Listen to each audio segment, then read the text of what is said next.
మీ మోకాల నొప్పులకు ఎటువంటి సర్జరీ లేకుండా ఎపియాన్ పెయిన్ క్లినిక్ అందిస్తున్న అత్యాధునిక చికిత్స.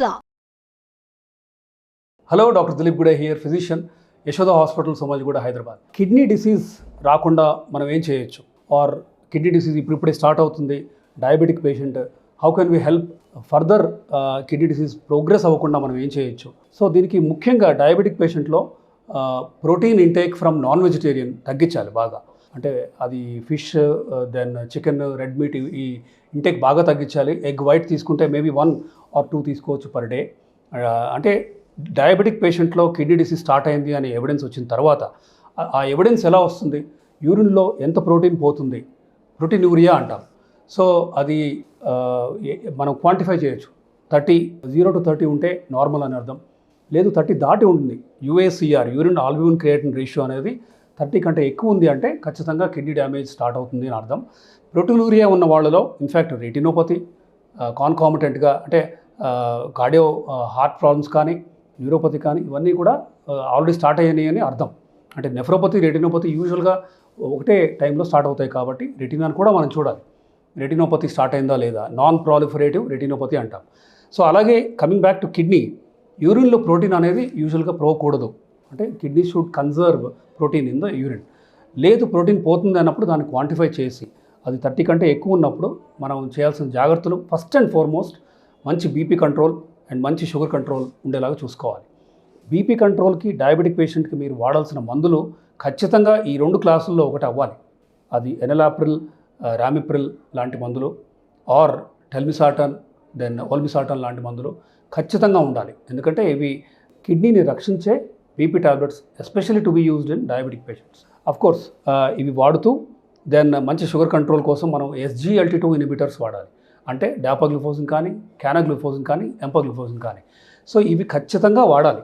ఈ ఒకవైపు ఏస్ ఇన్హిబిటర్ ARB, ఇంకోవైపు ఈ SGLT2 ఇన్హిబిటర్స్ వాడిన తర్వాత మనం ఖచ్చితంగా we will give them optimal kidney protection. అయితే కొత్తగా ఇంకొక మందు అందుబాటులోకి వచ్చింది, ఫినెరనోన్. ఈ ఫినెరనోన్ అనే మందు 10 mg 20 mgలో అందుబాటులో ఉంటుంది. ఈ మందు వాడిన తర్వాత ఇన్ఫ్యాక్ట్ ప్రోటీనూరియా అవ్వచ్చు, డయాబెటిక్ కిడ్నీ డిసీజ్ ప్రోగ్రెషన్ కొంతవరకు మనం నివారించవచ్చు, ఆర్ ప్రోగ్రెషన్ని ఫ్లాట్ చేయొచ్చు. అంటే పెరుగుతూ పోతున్న కిడ్నీ డిసీజ్ని కొంతవరకు ఆపచ్చు అని కూడా కొన్ని స్టడీస్ ప్రూవ్ చేస్తున్నాయి. ఫిగారో అని రకరకాల ట్రయల్స్ చేశారు ఇన్ఫ్యాక్ట్ ఫినెరనోన్తో.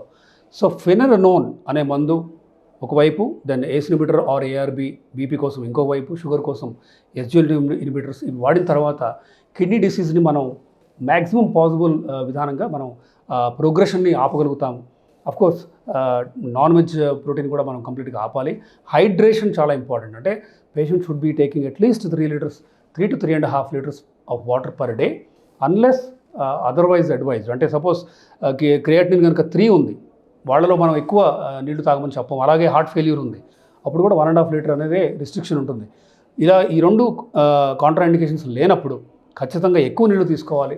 ఎక్కువ నీళ్లు తీసుకుంటే కిడ్నీని మనం ప్రొటెక్ట్ చేస్తూ రక్షించే విధంగా మనం ముందుకెళ్ళచ్చు. సో కిడ్నీ డిసీజ్కి సంబంధించి ఇన్ఫ్యాక్ట్ ఇన్ఫెక్షన్స్ అవి లేకుండా తరచూ at least once in month or once in 2 months మనం కంప్లీట్ యూరిన్ ఎగ్జామ్ చేస్తూ ఉండాలి. దాని కిడ్నీలో స్టోన్స్ లేకుండా చూసుకోవాలి. కిడ్నీ, యూరెటర్, బ్లాడర్, ఈ మొత్తం సిస్టంలో ఎక్కడ రాళ్ళు అనేవి ఉండకూడదు. దెన్ అలా ఉన్నప్పుడు కొన్ని జాగ్రత్తలు తీసుకోవాలి.